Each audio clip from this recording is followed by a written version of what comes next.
Van dichtbij. Gasten uit de streek, bij u zo'n tafel. Waar binnen ze echt en wat droodharren?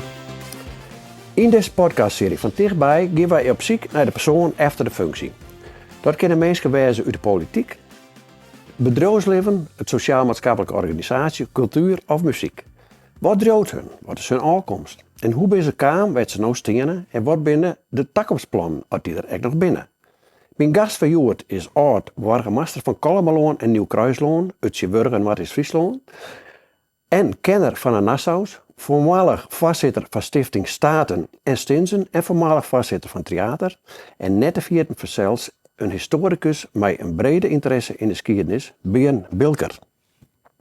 Bilker, welkom en tegen mooi dat jou meewerken willen aan deze podcast. Nou, we gaan het komende jaar even, misschien wel in grote stappen, maar even toch jouw leven heen. Zo hoor, dat wordt spannend. Dat wordt spannend. Ja. Want die begon in 1952 en als ik het goed heb, wie dat in Marm, klopt dat? Ja, dat ben ik binnen in december. Dus ik zei altijd helemaal aan het eind van dat hier. Maar ik weet er uiteraard niet van, want dus ik ben in Marm, dus hij ben voor de naai weer vertrokken. Dus het dorp zijt mij op zichzelf helaas net volle. Nee.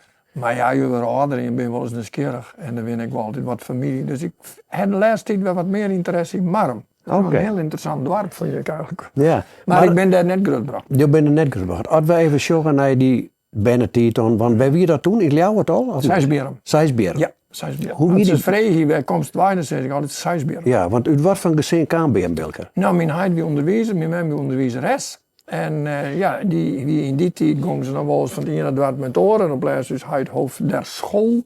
En op les leraar aan de MAVO. En toen leraar is hij dan aan het schoolgemeenschap. Dus dat ging altijd verder. Die mogen altijd aan het studeren. Ja, wij hobbelden erachterom vanzelf. Ja. Maar doe ik zelf bij 18, ik moest even denken, dan ben ik in de Autolonen gekomen. Oké, maar dan even blijven we nog even in die Benetiet. Want hoe wie de Benetiet in Sijsberen?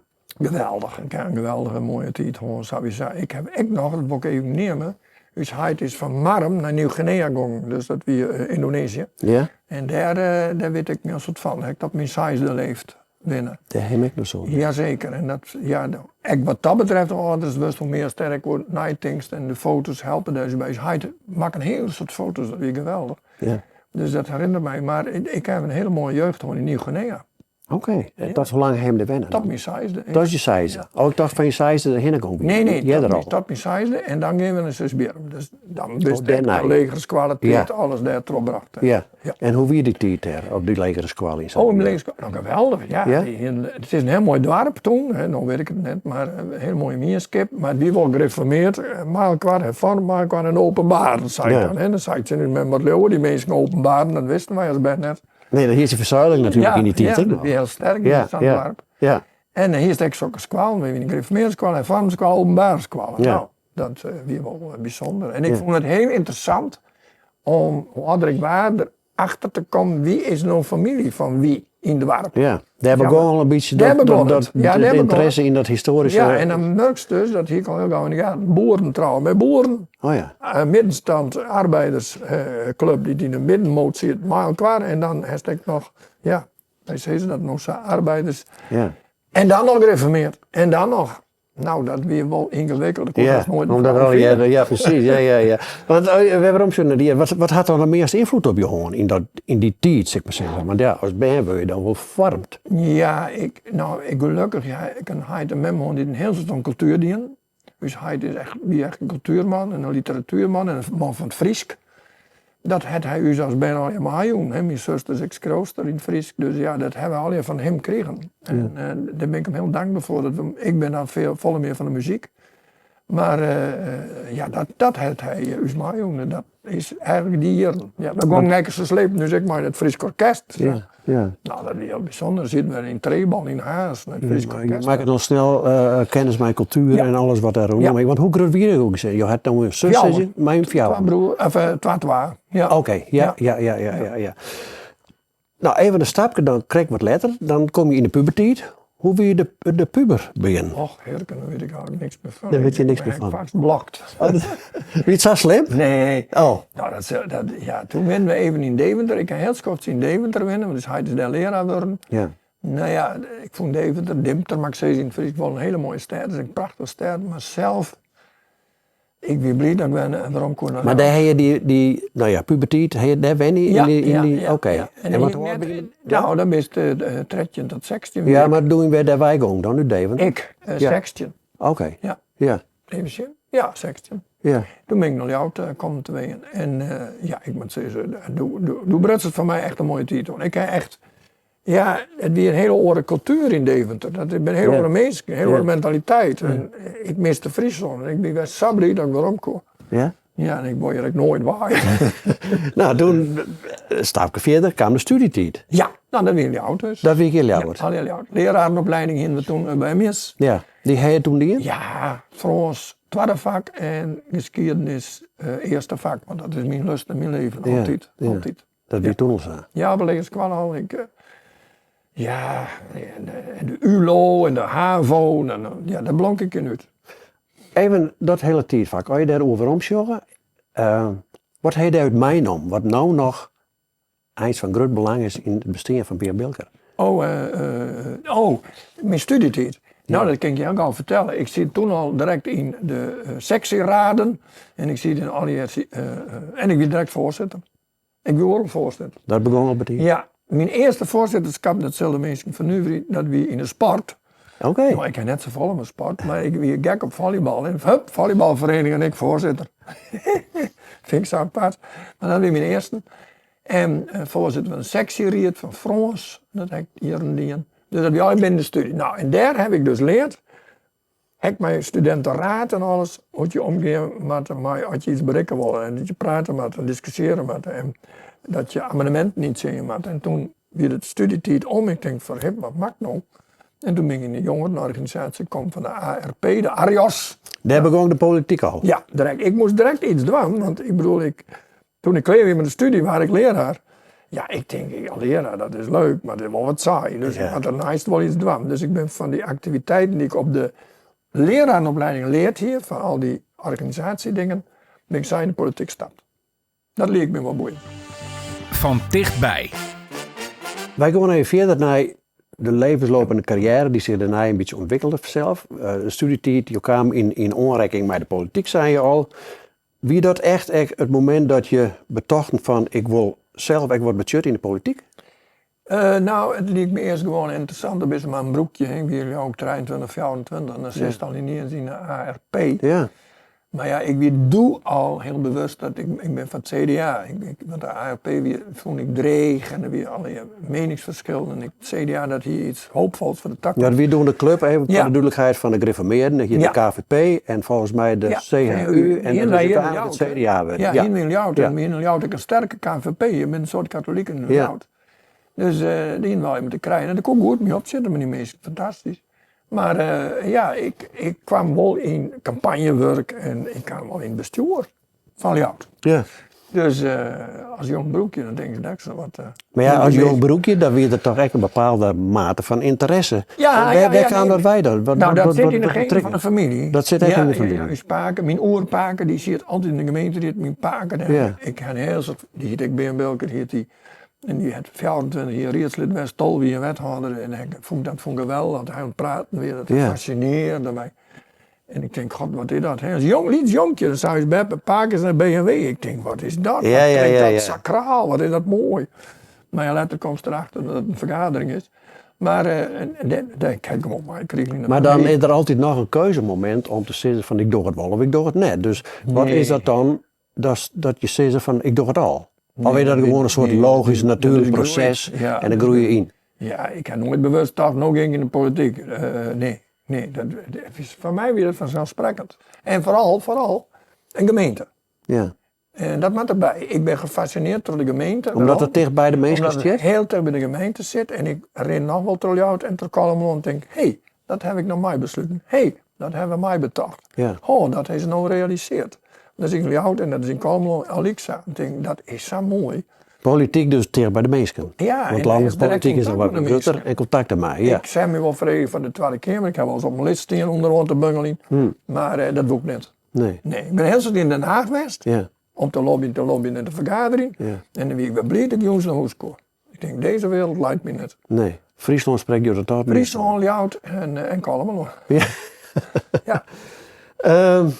Want als we even naar die periode zoeken, wat was je motivatie altijd om dat soort dingen te doen? Want dat zei je wat in een natuurlijk proces, maar je moet ook een soort intrinsieke motivatie hebben om die dingen te wijzen, denk ik. Het zit gewoon een beetje in je, dat vind ik zelf wel. Dus ik ben net nooit bewust op een dag zitten gewoon van, nou eens even denken. Nee, maar dat is ook een bewustzijn wat groeit, denk ik. Ik hier wel heel veel belangstelling, ik geef even wel Ljout natuurlijk, want daar is het ontstaan. Over de ruimtelijke zaken en concrete wendingen, dat soort zaken. Want ik ga eventjes welzijn die en dan komt erachter, dat weer niks voor mij. Ik maar de sector. Oh ja. Ergens past dat dan bij me, denk ik wel eens. Maar in de cultuur heb ik nooit in. Ik denk, ik zit in de cultuur, dan wil ik net over de cultuur gaan. Dus ik ga altijd de sector in. Ja. En dat vond ik prachtig. Dat is juist gewoon letterlijk, en altijd die weken in. Praten met de mensen, met de wijkbesturen en de wijkmanagers. En dan komt dat geheel. En het leuke is, echt leuk, de hersenplan, dan gist naar die mensen daar. En zij alle hier hun mening, past wat aan. En dan maken we verdediging, dit willen we doen. Ben er in die periode momenten best dat je dat nou achteraf markeren kan als grote keerpunten in jouw carrière, levensloop van dat deel van jouw leven? Toen ik vregen was in een fractie van het CDA, toen ik eindelijk in de gemeente, ik kwam vrij vlot in de gemeente, weer 28. Toen ging de vice-fractievoorzitter, die ging voort, die ging naar de Staten. En toen vregen de fractie, was toch vice-fractievoorzitter worden? Daar schrok ik zelf van. Ja. Ik denk, wat zullen die mensen niet mij? Ja. Maar dat is al in het CDA toen een hele belangrijke mijlpaal. Want als er iets gebeurt, best al fractievoorzitter. En dan als er weer iets gebeurt, best wethouder. En toen begon bij mij, ik denk, wauw. Ja. En dat is voor mij, had je heel duidelijk vrees dat elke keer voor mij het punt was dat ik dacht, dit kon wel eens wat meer worden dan alleen. Dan wordt het serieus. Ja. En ik was vrij vlot toen fractievoorzitter. En dat weer een hele mooie tijd, want dan was de pers bellen, dan was er altijd maar weer moest klaarstellen. Ja. Wat vind je een fractie? Ja. Dus ik moet heel graag met de pers omgaan, mag ik eerlijk zeggen, dat vind ik prachtig. En even vertellen wat jou willen als fractie. Maar wie dat achteraf ook een moment, zou je dat nou vertellen dat je dat grutskop wieren? Je dat gevoel, die erkenning. Ja, het wordt eigenlijk oormaker terug de fractie, zeg maar zeggen. Ja, maar dat is achteraf, dan denk je, dat weer een duwtje in de rug. Dat zie je er misschien wel in. Ja. Maar dan ben je op dat moment gewoon net bewust. Dan ben je nog hartstikke jong. En dan ben je in die portefeuille gewoon als raadslid. Want raadslid is prachtig. Het is zo mooi. Het is echt een soort realiseren. En dan vrees je niet eens dat. Ja, dan begin je te denken. Hè. Maar achteraf denk je, ja, dat vind ik wel een beetje logisch. Van dichtbij. Come and sing a simple song of freedom. Sing it like you never sung before. Let it fill the air. Tell people everywhere. We, the people here, don't want war. Hier van tevoren vragen, wil je wat meenemen wat een speciale betjutting van jou had? Je kwam met een cd van Tim Hardin, Simple Song of Freedom, dat weer een stukje wat we krijgen even weer. Ja. Waarom is dat zo bijzonder voor jou? Dat vind ik zo mooi lied en ik draai het heel vaak. En ik heb vrienden en die zitten dan al, kom ik binnen en hebben ze al opzet van mij. Simple Song of Freedom van Tim Hardin, dat is al heel hard, 1969. Ja. Maar het slaat zo echt op uw tijd. Hè. Het is zo'n goede tekst. Het is een tijdloos nummer. Die tekst is van Bobby Darin, maar tijdloos nummer. Ja, en ik vind de teksten van, als die gekken, van die leiders die we het in Wurg hadden, die gekken, als die oorlog vieren willen, jou ze dan maar een mooie tuin met een schutting eromheen en maar een kwafjucht, maar wij willen geen oorlog. Dat vind ik een hele mooie tekst. Maar het slaat echt, wat Jo zei, is tijdloos. En ik vind de muziek heel goed. Het werkt toen van het Woodstock Festival. Dus in die tijd, in Power Flower, heel mooie song. Maar hij past hier te draaien en ik draai hem heel vaak. Wij gaan even terug naar het hier en het nu, waar we nou binnen. Wat doe je op dit moment? Want ja, je bent wel heel actief. Ik kom al die persberichten voorbij. We hebben dwanden binnen met lezingen op dit moment. Nou, op dit moment, dat doe ik altijd al. Dat doe je altijd al? Ja, maar nu is het heel druk vanwege Koningsbezit in Dokkum. Heel druk. En ik vind het mooi, ik kom overal in Friesland, maar ik als ik naar Ermelo en ik ben een keer naar Utrecht. En dus ik in het Loon. Ze willen al weten over het Huis Oranje. En die musical helpt ik mij, van Willem van Oranje. Want ik jaren mensen, ja, we zijn naar Willem van Oranje geweest. En juist ik ben mensen in Dokkum, daar ben we geweest. Nu moeten we er wel wat meer van weten. Dus het komt al wat bij elkaar. Nou, dat is 1 en 2. Ik heb 8 stichtingen waar ik voorzitter van ben. En dat is heel breed. Dat zit in een prijsuitreiking, onze studentenstichting. En vooral de stichting Nassau natuurlijk, Friesland, daar ben ik al 30 jaar voorzitter.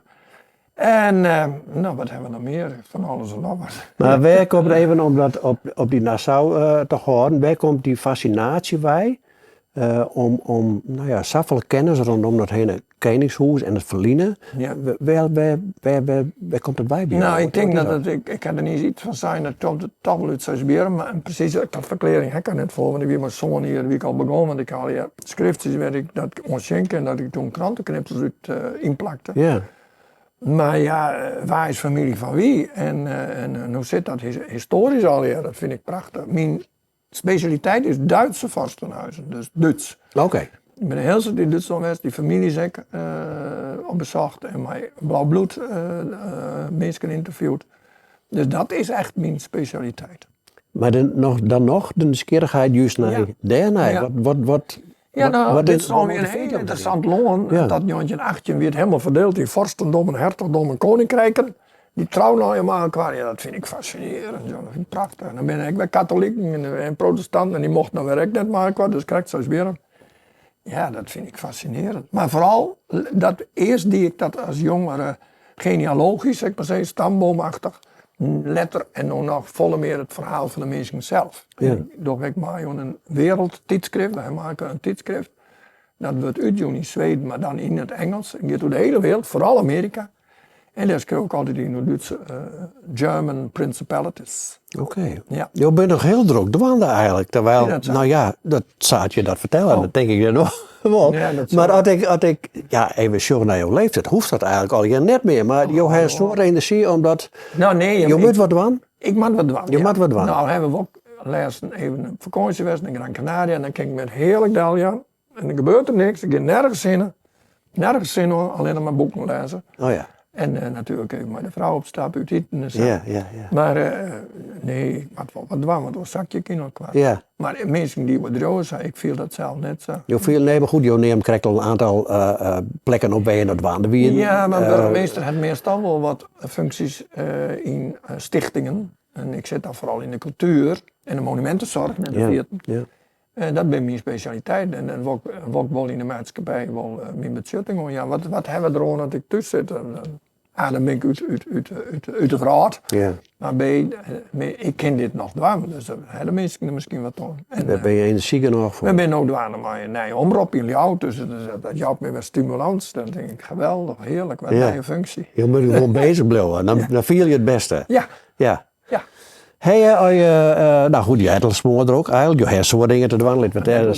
Ja, nee, we zijn net op de rol, maar ik vind het best wel, je bent best wel heel actief. Ook dat sjog en jer en volg je. Ben er nog dingen waarvan je zegt, ja, dat wil ik absoluut nog een keer doen? Oh, te vallen. Want ik heb ook een boek geschreven, dat doe me niet zelf. En dat heeft me heel veel plezier, jongen. Maar ik had er gewoon geen tijd voor, zeg maar, nuchter. Want daar had je wel de ruimte voor. En gelukkig, zeg ik hele rare woorden, nou kwam corona. Maar voor boeken schrijven zie je dat mooie tijd. Yeah. Dus toen heb je dat slagen. En ik wil nog meer boeken schrijven, maar ja, dat lukt me dan wel net. Ook dit soort historische figuren zo met cellen? Want ik weet, dat het toneelstuk op West. Ja, dat hebben we te maken. Die Frederik Smink. Ja, met Frederik Smink. Toen ik de research deed en hij had me geholpen met boeken en ik helemaal in het stik. Ja. Maar wij zullen je dan nou nog een boek schrijven? Nou, dat vertelt het schreeuwen nooit. Nee? Oh, dat mag ik niet vragen. Nee. Je mag wel vragen. Ja, maar dat kreeg je dan. Ik ben wel maar iets aan de gang, echt wel. Oké. Dat ik wel leuk. Ja, dat wil ik nog eens keren, ja. Maar dat gaan we nu niet bekendmaken. Nee, dat is maar even een oude Dat doet schreeuwen nooit, want stel dat het misleert. Ja, dat kan. Ja. Dus. Maar als we het in tijd zetten, dan... Nou, dat wordt nog wel trein. nee, ja. Maar ik ben wel mooi aan de gang, maar even gedopt. Ja, maar dat is dus, nou ja, een van de wezen die er nog beleid, een boek schrijven. Ja, een boeken. Als je de boeken, als je de tijd Ik heb erop er een keer schreeuwen. Ja. Ja, je de tijd erom te hebben. En dan nog andere dingen waar we zeggen van, ja, dat zoek ik dan. Nou ja, wat ik krijg zei, dat vind ik zoiets moois. Die omroepwereld, die fascineert mij nou weer. Altijd al, de pers, de media. Ik wil vroeger af journalist worden of in de politiek. Ja. Maar nu doe ik een beetje beide. Ik doe nou dat ene weer. Ja. En we zijn daar niet uit mijn omroep op terug te zien. Ja. En ik heb zoveel leuke mensen om me heen. Dus dat vind ik dan wel prachtig. Het is wel een netwerk. Ja. Ik geniet ook van netwerken en contacten. Ja. En nou, dat komt helemaal goed. Dat is zin hoor. Nou ben je op een leeftijd en dat is de laatste vraag. Hou nou op hoe die leeft. Ja, maar ik ken het litten. Als je even weer omsjoggen op al die jaren dat je actief bezig bent. Ben er dingen waarvan je nou achteraf zegt van ja, dat ik oors dwam hadden. Als ik dat nou weer onder jonge Bilke vertellen zou, dan zou ik hem dat adviseren. Oh, nou, nee. Er zijn wel eens dingen in de politiek dat ik dacht, daar hebben wij een verkeerde afslag genomen. Dat wel. Ik in die oud en ik in Kalmelo. Maar ja, dat moet je dan weer verklaren in de tijd dat die besluiten genomen waren. Maar soms denk ik, dat we hier dat anders dan hebben. Maar vreeg me net een voorbeeld, want daar hebben we nog niks van. Maar dat wel, maar oors, nee, net echt. Nee. Ik ben eigenlijk best Je bent wel tevreden. tevreden. Ja, nou dat is mooi. Misschien moeten we daar En dan het even... mooie is, ik geniet elke dag, het is zo mooi waar, een Riester of Friesland. En dan best, dit is mijn vierde plek en je maakt dan van waarde. Ik denk, wat is dit dan mooi, wat is die wereld in Friesland prachtig. Dat betekent, een netwerk is ook zo mooi. En een Riester of Friesland, denk wat is het prachtig. Ja. Beer Bilker, ik wil jou tegen danken voor dit gesprek, de openheid. Ja, en een stukje insjoeg waarin wij even mij zien mochten in jouw levensrin ontnota. Nou, Daarvoor tegen dank. spijtig dat het om is, maar ik vond het heel mooi. Ja, en wil je nog meer verhalen leren van mensen die wat is Friesland kleur jouwen? Blijf eens volgen op RTV NOF. En harkje naar de volgende aflevering van Dichtbij. Van dichtbij. Gasten uit de streek bij u zo'n tafel.